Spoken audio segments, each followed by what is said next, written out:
बिस्मिल्लाहिर्रहमानिर्रहीम। आज तक के मुअज़्ज़ज़ नाज़रीन अस्सलाम वालेकुम।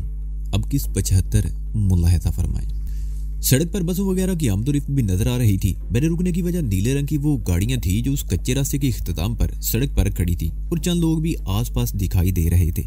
फासला ज्यादा होने के बावजूद मैंने पुलिस की उन गाड़ियों को पहचान लिया था और उनके पास टहलने वाले यकीनन पुलिस वाले ही हो सकते थे।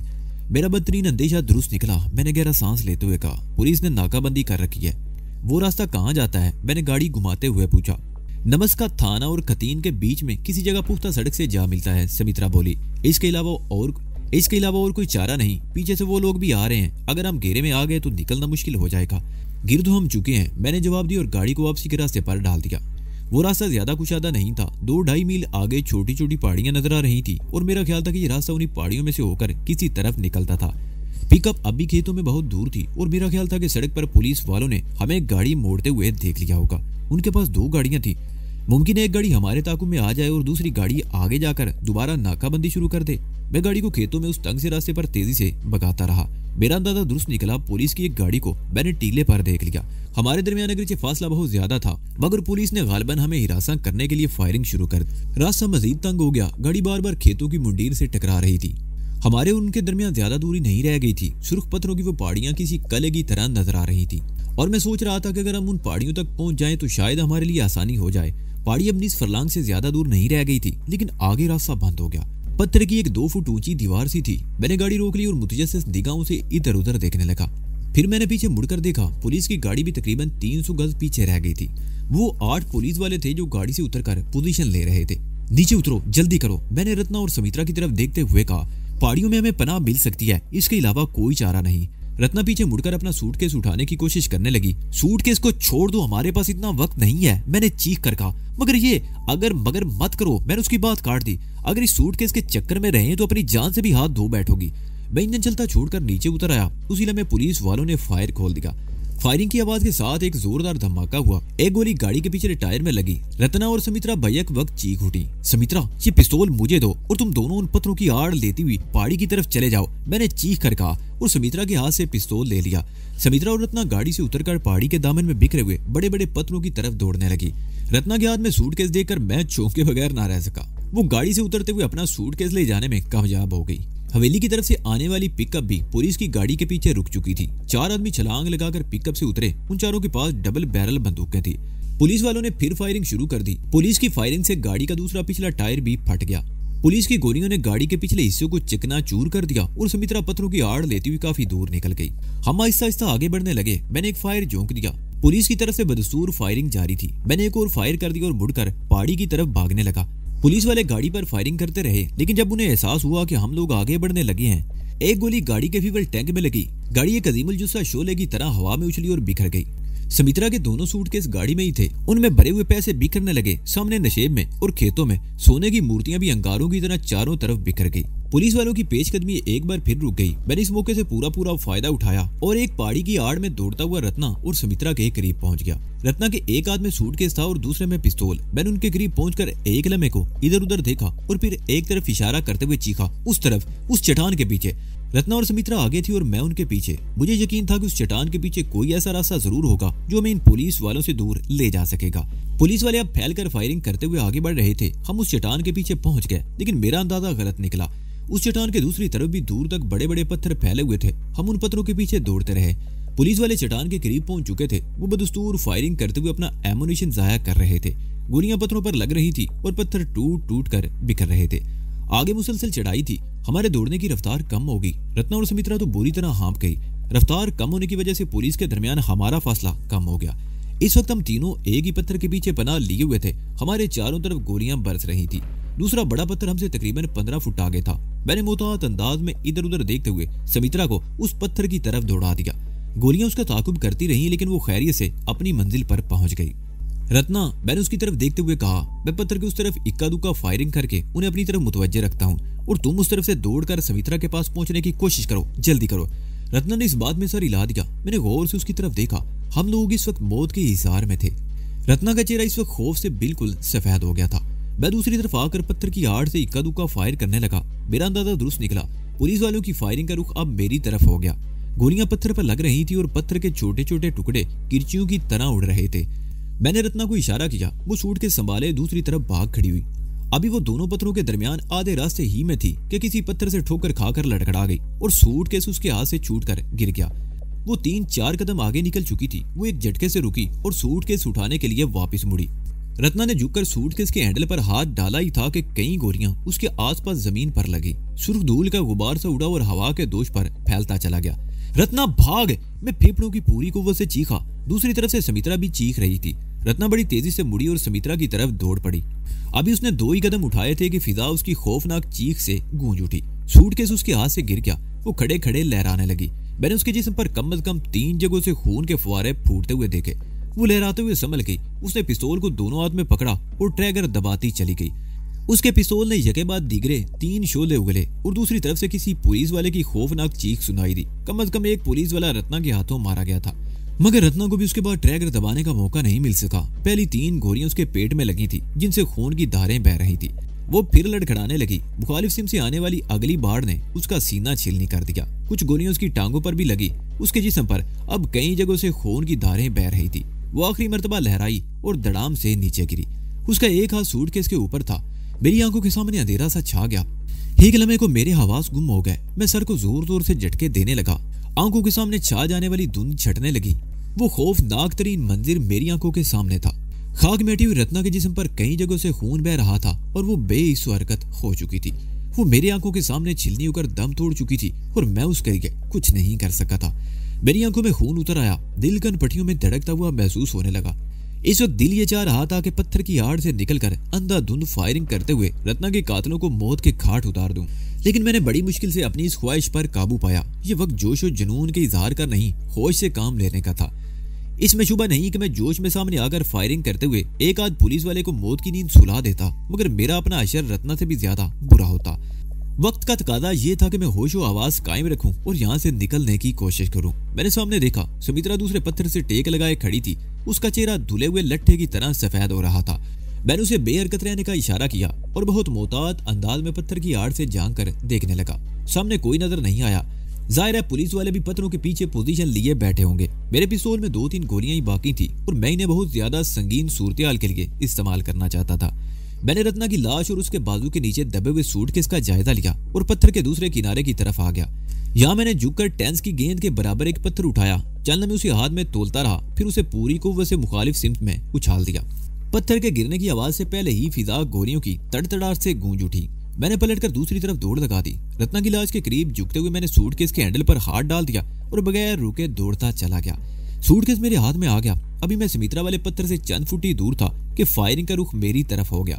कई गोलियां मेरे आसपास से गुजरी। एक गोली सूटकेस पर लगी। मेरे हाथ को जोरदार झटका लगा, मगर सूटकेस मेरे हाथ ही में रहा। दूसरे पत्थर के पीछे पहुंचकर मैंने अपना पिस्तौल वाला हाथ समित्रा के हाथ में दे दिया और रुके बगैर उसे साथ लिए दौड़ता रहा। आगे बेशुमार बड़े बड़े पत्थर फैले हुए थे। हम उनके गिर्द चकराते हुए दौड़ते रहे। फायरिंग उसी तरफ हो रही थी जहां रत्ना की लाश पड़ी थी। पुलिस वाले शायद यही समझ रहे थे कि हम दूसरे पत्थर के पीछे पनाह लिए खड़े हैं। हम पत्थरों के पीछे दौड़ते रहे। समित्रा बुरी तरह हाँप रही थी, लेकिन मैंने उसे रुकने नहीं दिया। इस तरह हम इस जगह से तकरीबन 20 मील दूर निकल आए और फिर शायद पुलिस वालों को भी अपनी गलती का एहसास हो गया। वो भी पहाड़ी की तरफ बढ़ने लगे। उनके जोर जोर से चीखने की आवाजें सुनाई दे रही थी। उस पार्टी का इंचार्ज चीख चीख कर अहकामात जारी कर रहा था। हर तरफ भारी जूतों की आवाज गूंज रही थी। ये बात हमारे लिए खुश आइंदा थी कि पुलिस वाले सीधे पहाड़ी की तरफ बढ़ रहे थे, जबकि हम अंदर दाईं तरफ हटते हुए नशेब की तरफ जा रहे थे। किसी जगह रुकना खुदकशी के मुतरादिफ था, लेकिन समित्रा बार बार गिर रही थी। मैंने इतराफ का जायजा लिया और एक पत्थर के करीब रुक गया। समित्रा बेदम सी होकर जमीन पर गिर गई। उसके मुंह से कफ बह रहा था और सांस जैसे काबू में नहीं था। वो जमीन पर निडाल सी पड़ी थी। मैंने सूटकेस उसके करीब रख दिया और गहरे गहरे सांस लेता हुए इतराफ में देखने लगा। पुलिस वालों की आवाजें पहाड़ी की तरफ दूर होती जा रही थी। पहाड़ी की तरफ कभी इक्का दुक्का फायर की आवाज भी गूंज उठती। 5 मिनट गुजर गए। मैंने सूटकेस उठा लिया। उसके निचले कोने के करीब गोली लगी थी, जिससे उस जगह सुराख हो गया था। मैंने दूसरा हाथ समित्रा की तरफ बढ़ाया। उसने अजीब सी नजरों से मेरी तरफ देखा और कुछ कहे बगैर मेरा हाथ पकड़कर उठ गई। हम एक बार फिर पत्थरों के जंगल की पनाह में चल रहे थे। समित्रा की हालत इस वक्त काफी बेहतर थी। हम पहाड़ी के साथ साथ मुसलसल ढुलान की तरफ जा रहे थे।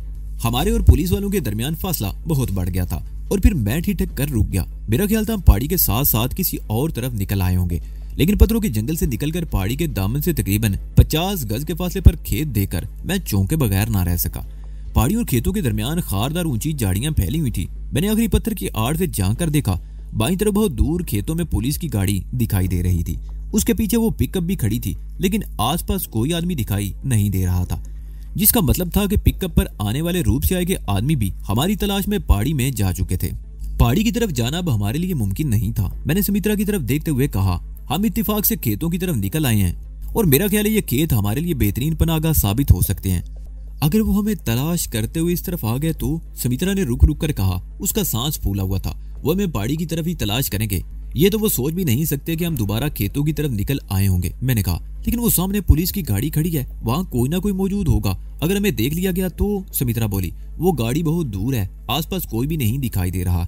मेरा ख्याल है कि पिकअप पर आने वाले रूप से आए के कारिंदे भी हमारी तलाश में पहाड़ी की तरफ जा चुके हैं। वैसे हम इन झाड़ियों की आड़ लेकर चलें तो हमें देख लिए जाने का इम्कान नहीं होगा, तो चलो। सुमित्रा ने आमादगी जाहिर कर दी। मैंने एक बार फिर मोहतात अंदाज में पुलिस की गाड़ी की तरफ देखा और सुमित्रा को इशारा किया। हम दोनों पत्थर की आड़ से निकलकर झाड़ियों में झुककर चलने लगे। सुमित्रा ने भी साड़ी पहन रखी थी और मुझे हैरत थी कि वो अब तक साड़ी को कैसे संभाले हुए थी। अब उसकी साड़ी बार बार झाड़ियों में उलझ रही थी। 50 गज का फासला सुमित्रा के लिए क़यामत बन गया, लेकिन वो किसी न किसी तरह साड़ी को संभाले रही। ये बाजरे की फसल थी जो हमारे कद से ऊंची थी। खेत में पहुंचकर हमने इत्मीनान का सांस लिया। सुमित्रा की साड़ी झाड़ियों में उलझकर कई जगहों से फट गई थी। कांटेदार झाड़ियों की कई शाखें अब भी उलझी हुई थी, जिन्हें छुड़ाने में मैं उसकी मदद करने लगा। हमें वहां 10 मिनट लगे और फिर हम बहुत मोहतात अंदाज में उस खेत में आगे चलने लगे। अब हमें देख लिए जाने का इम्कान नहीं था। पौधों की हरकत हमारी निशानदेही कर सकती थी, इसलिए हम इस तरह चल रहे थे कि ऊपर से पौधे कम से कम हरकत करें। हम खेतों में चलते रहे। इसी दौरान पहाड़ियों की तरफ से एक आध मरतबा फायरिंग की आवाज सुनाई थी, लेकिन ये आवाजें मध्यम थी, जिसका मतलब था कि हम वहां से बहुत दूर निकल चुके थे। आसमान पर बादलों के परे जम रहे थे। धूप का नामो निशान नहीं था, लेकिन खेतों में हब्स की सी कैफियत थी। मेरी शर्ट पसीने से तर थी, गर्दन पर भी कीचुए से रेंगते हुए महसूस हो रहे थे। सुमित्रा की हालत मुझसे ज्यादा उबतर थी। उसकी साड़ी का पल्लू पीछे लटका हुआ पौधों में अटका हुआ आ रहा था। उसके बाल बिखरे हुए थे, आंखों में भी वहशत भरी हुई थी। गर्दन और गले पर भी पसीने की धारें बह रही थी। मुसलसल चलते रहने से वो कुछ निडाल सी होगी। उसने कई मरतबा रुकने को कहा, मगर किसी खेत के ऐन बीच में रुकना हमाकत के सिवा कुछ न होता। पौधों में लाखों किस्म के अशरातुल अर्ज थे जो हमारा अशर बिगाड़ देते। मुझे ऐसी किसी जगह की तलाश थी जहां हम सुकून से कुछ देर बैठ सके। मुसलसल 1 घंटा चलते रहने के बाद आखिरकार मुझे अपनी पसंद की जगह नजर आ ही गई। हम जिस खेत में इस वक्त चल रहे थे उसके इख्तिताम पर एक नदी थी, जिसका पाट 4 फुट से ज्यादा नहीं था और गहराई भी 1-1.5 फुट से ज्यादा नहीं थी। उस नदी के दूसरी तरफ नीम के 4-5 दरख्तों का एक झुंड सा था। उस झुंड के आसपास तकरीबन एक खेत की जगह खाली थी और उससे आगे मिर्चों के खेत थे। मिर्चों के पौधे ज्यादा बड़े नहीं थे, उनमें छुपने का तो सवाल ही पैदा नहीं होता था। इसलिए मैंने नीम के दरख्तों के उस झुंड में रुकने का फैसला कर लिया। खेत से निकलकर मैंने मोहतात निगाहों से इधर उधर देखा और सुमित्रा को लेकर बाहर आ गया। सुमित्रा नदी के किनारे गिर सी गई। चलने में वो गहरे गहरे सांस लेती रही, फिर चुल्लू भर भर कर पानी पीने लगी। मैंने भी सूट के जमीन पर रखकर दूसरे हाथ में पकड़ा हुआ पिस्तौल उसके ऊपर रख दिया और पानी पीने लगा। पानी अगरचे गदला था, हर घूंट के साथ मट्टी हमारे पेट में जा रही थी, मगर इससे हमारी प्यास बुझी जा रही थी। हमने शिकम सेर होकर पानी पिया। फिर मैंने उठकर सूटकेस उठा लिया, पिस्तौल को जेब में डाला और सुमित्रा का हाथ पकड़कर नदी में उतर गया। सुमित्रा ने साड़ी का पल्लू उठा लिया। हम नीम के दरख्तों की झुंड की तरफ आ गए। चारों तरफ घास की तरह मुलायम पत्तियों वाली झाड़ियां थी जो 2 फुट से ज्यादा बुलंद नहीं थी। इन झाड़ियों में से गुजरते हुए हम जैसे ही झुंड में दाखिल हुए, मैं चौंके बगैर ना रह सका। गुंजान पत्तियों वाले 4-5 दरख्त थे जो एक गोल दायरे की शक्ल में उगे हुए थे। उनकी गुंजान शाखें एतराफ में भी और ऊपर से आपस में इस तरह मिली हुई थी कि झुंड के अंदर एक कुशादा कमरा सा बन गया था। इस पूरे कमरे में 6-7 इंच मिट्टी का चबूतरा सा बना हुआ था, जिस पर गोबर की लिपाई हुई थी और गोबर के पत्तों की चटाई बिछी हुई थी, जिस पर खुश्क पत्ते और निमकोलियां बिखरी हुई थी। एक दरख्त की शाख से एक लालटेन भी टंगी हुई थी। उसके करीबी शाखों पर घी या तेल का एक डिब्बा भी फंसा हुआ था। ये सब कुछ देखकर मुझे समझने में देर न लगी कि नीम के ये पौधे बाकायदा मंसूबाबंदी के तहत इस तरह लगाए गए थे कि ये बड़े हुए तो इनकी गुंजान शाखों ने मिलकर अंदर की तरफ एक कमरा बना दिया था।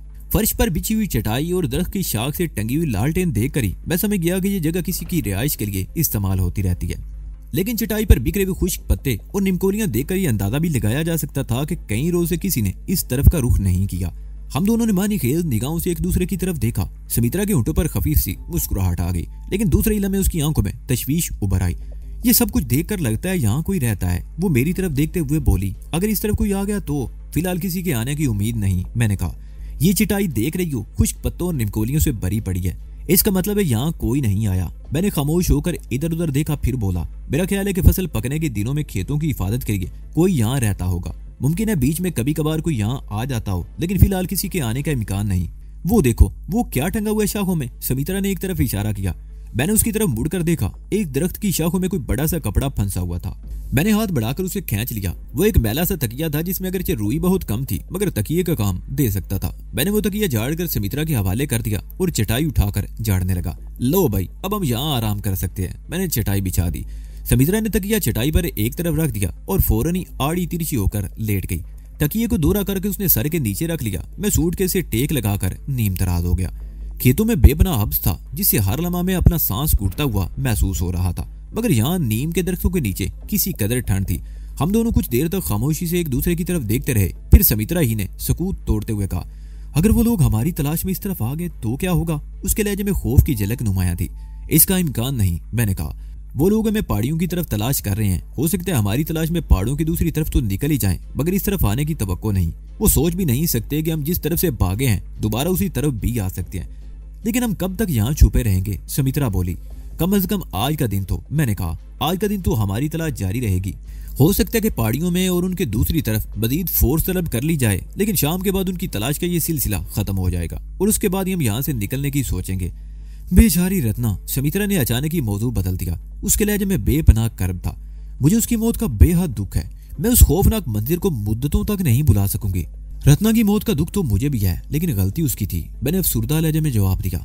अगर वो सूटकेस के लिए वापस ना मुड़ती तो इस वक्त हमारे साथ बैठी होती। लेकिन मैंने एक बार फिर गहरा सांस लेते हुए कहा, लेकिन शायद कसूर उसका भी नहीं। यही सूटकेस उसकी जिंदगी भर का सरमाया था जिसे वो अपने से जुदा नहीं करना चाहती थी, और यही दौलत उसकी अंदोनाक मौत का बायस बनी।